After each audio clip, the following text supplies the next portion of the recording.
Somos católicos para la gloria de Dios. Capítulo 16.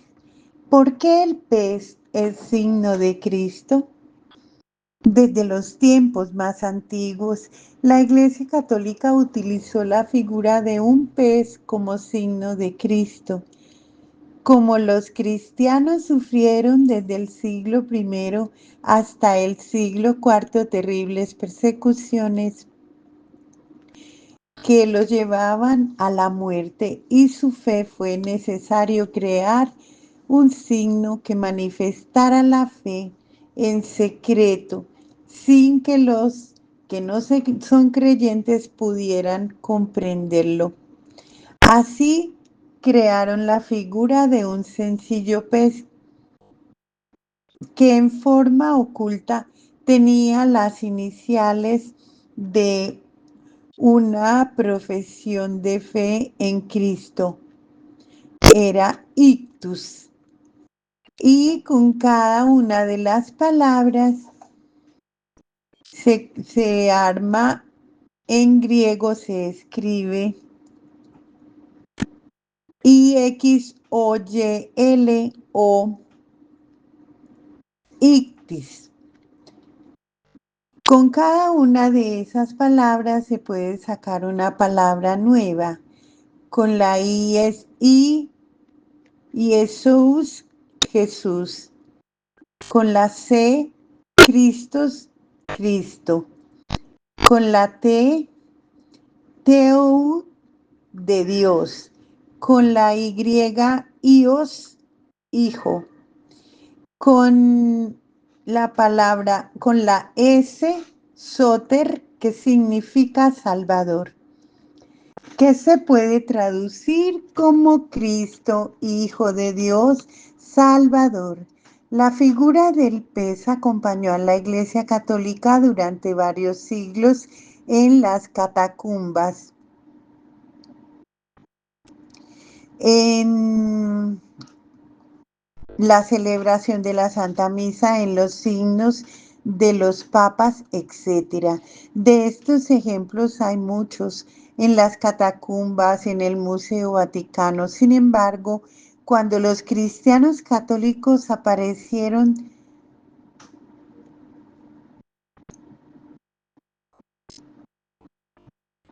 y dejaron de ser perseguidos, comenzaron a crear nuevos signos de Cristo. Así resultaron nuevos elementos artísticos. El pez se siguió utilizando, pero en forma más discreta, como se puede ver en los cálices o en los ornamentos de los sacerdotes. En los últimos años, el grupo llamado de los cristianos ha adoptado este signo de la Iglesia Católica. ¿Cuáles son los grados en el sacerdocio y en qué se distinguen? En la Iglesia Católica, el sacerdocio de Cristo está representado por 3 grados o jerarquías: obispo, presbítero y diácono. La más alta jerarquía la tiene el obispo. La palabra se deriva del griego episcopo, que tiene el sentido de inspector. Por esta razón, el obispo es el responsable de todos los creyentes de un territorio llamado diócesis. También puede llamarse arquidiócesis, para lo cual el obispo se hace arzobispo. Si el territorio de un obispo es muy vasto, se le llama arquidiócesis y recibe también el título de arzobispo. Los obispos son la autoridad máxima en su territorio, pero no tienen autoridad sobre los otros obispos. El único obispo que tiene autoridad sobre todos los demás es el obispo de Roma, a quien se le llama papa. Para administrar mejor su territorio, cada obispo lo divide en porciones llamadas parroquias y coloca al frente de cada una de ellas un sacerdote que la auxilie. La parroquia no es templo, sino el territorio que debe cuidar un sacerdote, incluyendo el templo, los, incluyendo el templo. Los sacerdotes que auxilian a un obispo reciben el nombre de presbíteros. La palabra presbítero en griego significa anciano en la fe. Sin embargo, la mayoría de la gente llama al sacerdote con el título de cura o padre. Si un sacerdote o presbítero está al frente de una parroquia, recibe el título de párroco, pero si no es el responsable de esta, sino solo un ayudante, recibe el título de vicario, que significa representante. Además del sacerdocio del obispo y del presbítero, existe un tercer grado que es el diácono. Esa palabra significa en griego servidor.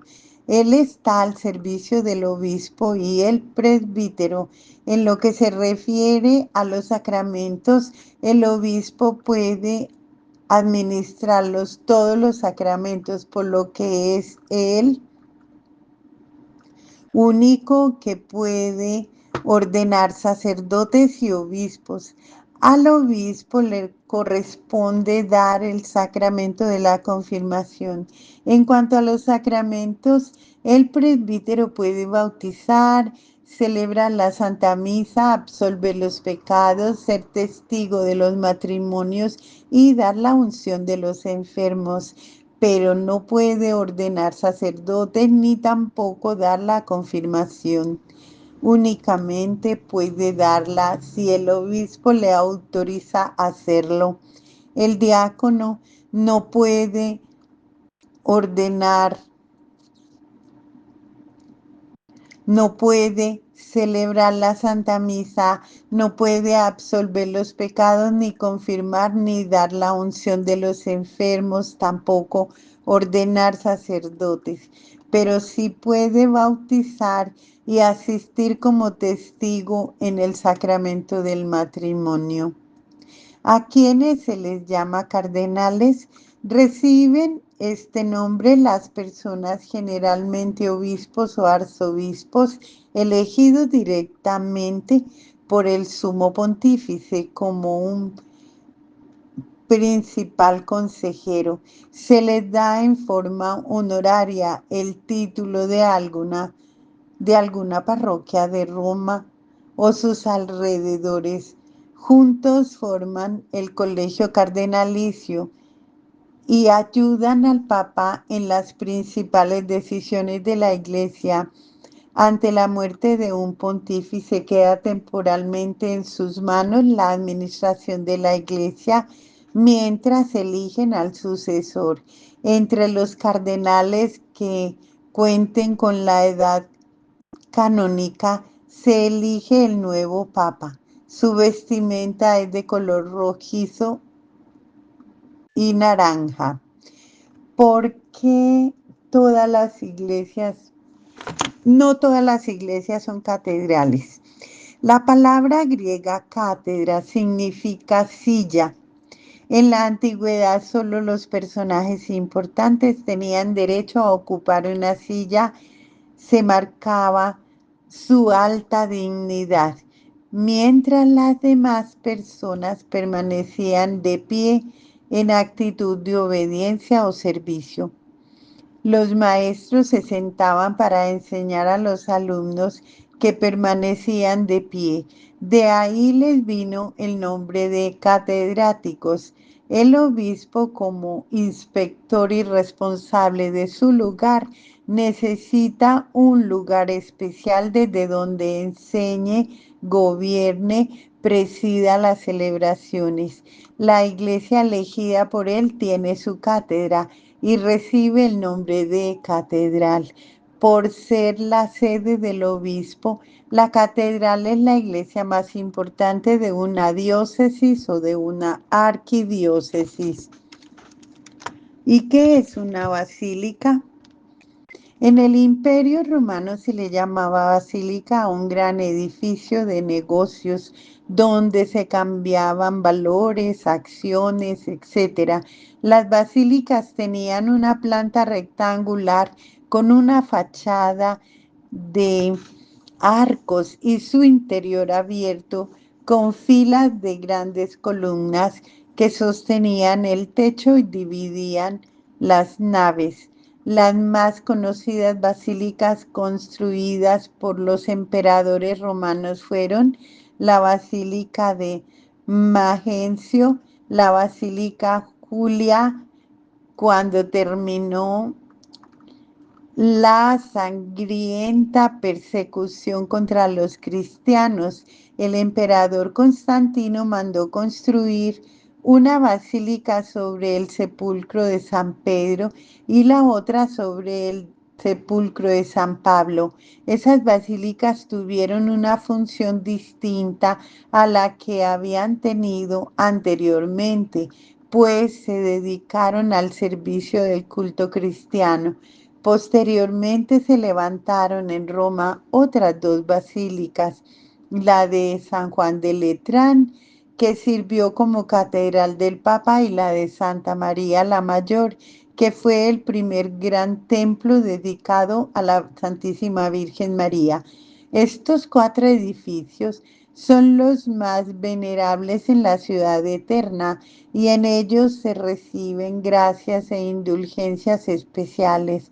Solamente reciben el título de basílicas mayores San Pedro en el Vaticano, San Pablo extramuros fuera de los muros de la ciudad de Roma, San Juan de Letrán, que es la catedral del Papa, Santa María la Mayor. Sin embargo, existen algunos templos en el mundo que por privilegio especial están unidos a la Basílica de San Juan de Letrán como si fueran sucursales suyas. En estos lugares se pueden recibir las mismas gracias y privilegios de Roma.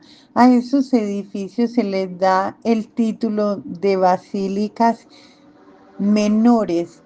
Algunos ejemplos de estos son en el Distrito Federal, la Basílica de Guadalupe, la Basílica de San José en Jalisco, la Basílica de San Juan de los Lagos, la Basílica de la Virgen de Zapopan en el Estado de México, la Basílica de la Virgen de los Remedios en Nuevo León, la Basílica de Nuestra Señora del Roble y muchas otras en otros países.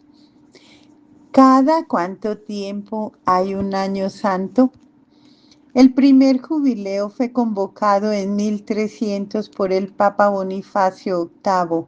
Con él, las peregrinaciones y la visita a las tumbas de los apóstoles tuvieron una nueva dimensión. En él, los fieles podían recibir la indulgencia plenaria. Se consideró que los jubileos tenían que seguirse celebrando cada 100 años. En 1350 se celebró un jubileo, reduciéndose el tiempo entre uno y otro en 50 años. Posteriormente se pensó que por la edad de Cristo deberían ser cada 33 años, pero la periodicidad siguió siendo 50 años. En 1475 se comenzó a llamar al jubileo Año Santo. Desde entonces se han seguido celebrando cada 25 años. En el jubileo de 1500 se añadió el rito de la apertura de la Puerta Santa en cada una de las cuatro basílicas mayores. Desde entonces la apertura de la puerta y el paso a través de ella es uno de los actos más importantes del Año Santo. En 1933 se celebró un jubileo especial como Año de la Redención, pero los jubileos de cada 25 años no dejaron de celebrarse. El Papa Pablo VI celebró en 1975 el jubileo normal. En 1983 el Papa Juan Pablo II decidió celebrar un año santo extraordinario por el año 1950, aniversario de la muerte de Jesús, y como una preparación para el año santo del 2000, que ha sido el último en celebrarse. Estamos sobre el año del jubileo en este momento y ya vamos por el mes de mayo. ¿Qué son las indulgencias? Para entender la doctrina y la práctica de las indulgencias es necesario comprender que cuando cometemos un pecado, este nos provoca una pena eterna y una pena temporal. La pena eterna rompe nuestra comunión con Dios y nos imposibilita acceder a la vida eterna, o sea, a la salvación. La pena eterna se borra con el arrepentimiento del pecado y con el sacramento de la reconciliación, o sea, la confesión, pues al arrepentirnos y al recibir el sacramento de la reconciliación en confesión, recibimos el perdón de Dios. Nuestra relación con Él se restablece y nos permite tener la vida eterna. Sin embargo, aún existe la pena temporal, es decir, una especie de castigo que se tiene que pagar por el pecado o los daños cometidos. Supongamos que una persona asesina a alguien y luego se arrepiente y recibe la absolución. La pena eterna se borra por su arrepentimiento, el perdón, por lo que puede salvarse. Sin embargo, no puede resolver el daño ocasionado por su pecado, porque la persona a la que asesinó sigue muerta. Cada mala acción que cometemos merece una pena temporal que tendremos que cumplir en el purgatorio. La pena temporal se puede reducir o cancelar de diversas maneras. Si realizamos buenas obras o hacemos oración y ofrecemos el sufrimiento, y también mediante las indulgencias. Si alguien comete un pecado y se arrepiente, recibe el perdón de Dios, pero le queda pendiente algo. Esa deuda pendiente se puede eliminar total o parcialmente mediante las indulgencias.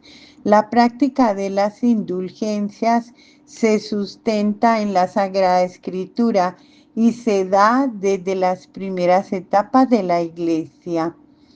Según las Escrituras y la doctrina de la comunión de los santos, que nos enseña la solidaridad de los cristianos vivos con los difuntos, sabemos que otras personas pueden ayudarnos a pagar las deudas adquiridas a través del pecado, porque existe un intercambio de ayuda entre los miembros del cuerpo místico de Cristo, que es la Iglesia. Por eso la autoridad de esta puede utilizar el poder que Jesús le dejó o le dio para distribuir el tesoro de gracias constituido por los méritos de Cristo, de la Santísima Virgen María y de los santos. La Iglesia puede entonces ofrecer a los pecadores la ayuda ofrecida por Cristo, por la Santísima Virgen y por los santos. También puede establecer las condiciones necesarias para recibir esas gracias o indulgencias que nos puedan ayudar a la remisión de la pena temporal que nuestros pecados nos han causado. Por la comunión de los santos podemos tener indulgencias para quienes se encuentran en el purgatorio y así ayudarles a cancelar o a disminuir su pena temporal. Dicho en otras palabras, podemos obtener indulgencia para nosotros mismos o para los difuntos del purgatorio, pero no podemos obtener indulgencias en favor de otra persona que esté viva. Existen dos tipos de indulgencia, plenaria y parcial. La plenaria consiste en la remisión total de la pena temporal causada por los pecados. La parcial remite solo una parte de la pena temporal. Las condiciones necesarias para obtener indulgencias son estar bautizado, ser miembro de la Iglesia Católica, no estar en excomunión, estar en estado de gracia, haberse confesado, tener intención de obtener la indulgencia. Además, se tiene que cumplir con las otras condiciones que la Iglesia determina para la indulgencia que desee obtener.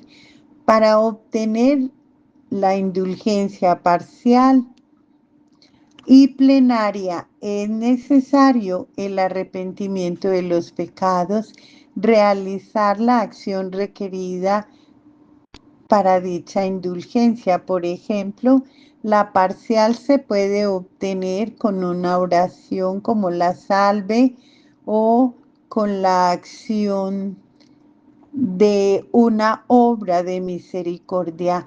Para obtener la parcial es necesario el arrepentimiento de los pecados, realizar una acción requerida para dicha indulgencia, hacer una confesión sacramental, recibir la comunión y orar por las intenciones del Papa.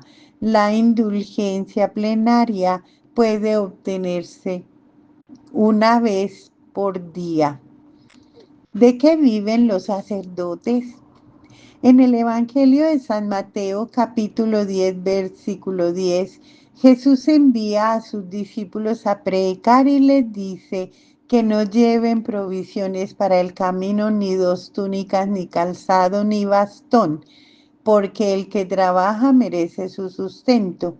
El sacerdote, como ser humano, requiere de un salario para sus necesidades. En general vive en la casa parroquial de una iglesia y se sostiene gracias a los donativos de las limosnas de los fieles.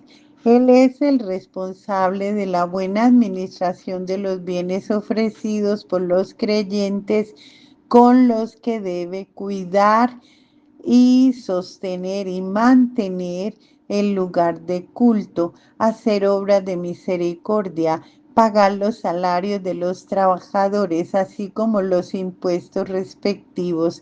Tiene la obligación de presentar su informe económico al obispo, así como los libros de ingresos y egresos, y el sueldo de los sacerdotes es variable, depende de la situación económica del lugar donde se encuentre. Hay quienes reciben el salario mínimo y quienes reciben un sueldo de profesionistas o profesionales. Al cumplir determinada edad, los sacerdotes tienen la obligación de retirarse con una pensión mínima. En algunas ciudades del país hay obispos que han decretado un salario común para todos los sacerdotes. Existe un privilegio llamado popularmente derecho de estola que permite al sacerdote guardar para sí los beneficios económicos que recibe con motivo de bendiciones o aquellos que recibe en forma particular como obsequio de parte de los fieles. ¿Qué es el diezmo? Según el libro del Génesis, capítulo 14, verso 20, el diezmo es la décima parte de los bienes de una persona que se ofrece a Dios con la finalidad de ayudar a su culto y a las obras de misericordia. La Iglesia Católica solicita a los fieles el diezmo una vez por año para quienes han trabajado. Consiste en la entrega de un día de salario, mientras que para los comerciantes consiste en un día de ganancias. La iglesia dedica el diezmo a diversas obras de ayuda y caridad. Es una obligación moral, pero no se puede obligar a los fieles. Fuera de la Iglesia Católica y otros grupos religiosos que solicitan a sus seguidores el diezmo en forma semanal, mensual y a veces diaria como exigencia. ¿Qué diferencia hay entre el llamado clero secular y el clero como tal regular? Comúnmente se llama clero secular a todos los sacerdotes que dependen directamente de la autoridad de un obispo y se rigen por las normas del mismo. A diferencia del anterior, hay sacerdotes que dependen del superior de una comunidad religiosa de la que forman parte. Ejemplo, franciscanos, dominicos, salesianos, agustinos, etc. Estas comunidades tienen una regla que orienta o regula su vida y por esa regla reciben el nombre de clero regular.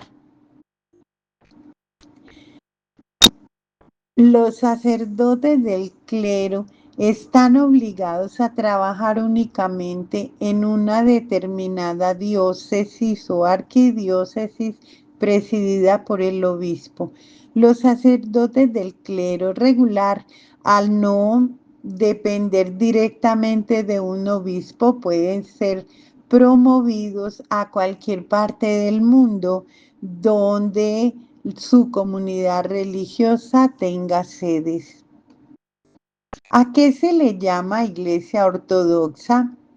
El cristianismo tuvo su primer gran apertura o división cuando se separaron la iglesia occidental de la oriental en el siglo XI.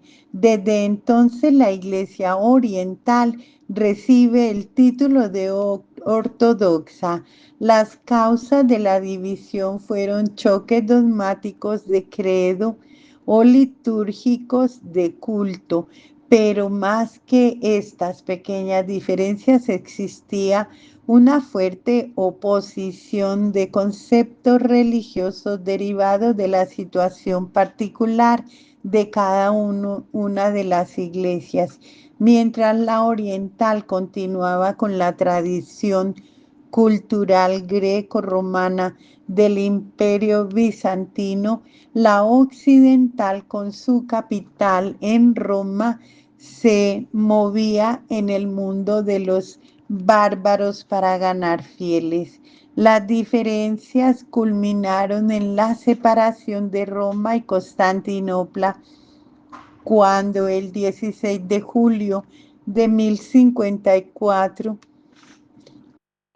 los legados del Papa depositaron en el altar de Santa Sofía en Bizancio la sentencia de excomunión para quienes no aceptaron el credo propuesto por Roma.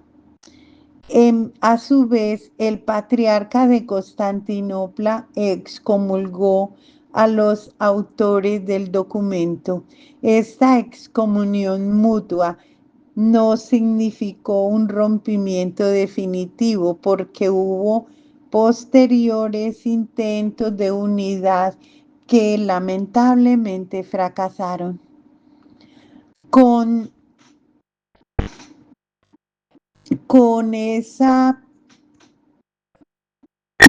Con ese acontecimiento conocido como el Cisma de Oriente, se dio a la Iglesia Universal el título de ortodoxa, que aunque conserva una unidad doctrinal y el culto, al separarse de Roma, perdió la unidad de jurisdicción porque no tiene una máxima autoridad común, a diferencia de la Iglesia Católica Romana, cuya máxima autoridad es el Santo Padre, el Papa. La Iglesia Ortodoxa tiene varios patriarcas, de los que se desprenden algunos con iglesias autónomas o autocéfalas. Desde el punto de vista jurídico, la Iglesia Ortodoxa está constituida de la siguiente manera. Los más antiguos patriarcados orientales son Constantinopla, Alejandría, Antioquía y Jerusalén.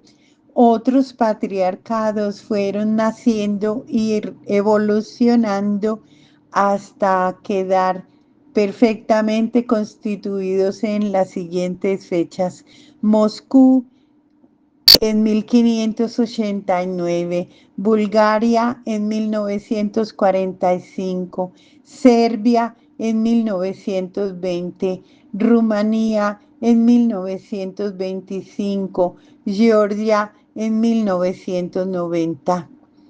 Las iglesias autocéfalas no son patriarcados y no tienen patriarca. Las de Chipre, Grecia y Albania tienen un arzobispo, mientras que las de Polonia tienen un metropolita. Hay también iglesias autónomas que están bajo el patriarcado de Constantinopla: Chequia, Eslovaquia y Finlandia. Actualmente la Iglesia Ortodoxa se difunde a través de numerosos pueblos de Occidente, como los que surgieron después de la disolución de la Unión Soviética, y en países de la Europa Oriental como Bulgaria, Rumanía, además de ser rectora del cristianismo en algunos países árabes y en el Oriente en general. La Iglesia Ortodoxa tiene presencia en México mediante el Patriarcado Ortodoxo de Antioquía, representado por el arzobispo hoy Antonio Chedrani, y mediante el Patriarcado Ortodoxo de Constantinopla, representado por el arzobispo Atenágoras. Los últimos papas se han acercado a los patriarcas y diversas autoridades de la Iglesia Ortodoxa, estrechando los lazos de unión. Continuamos.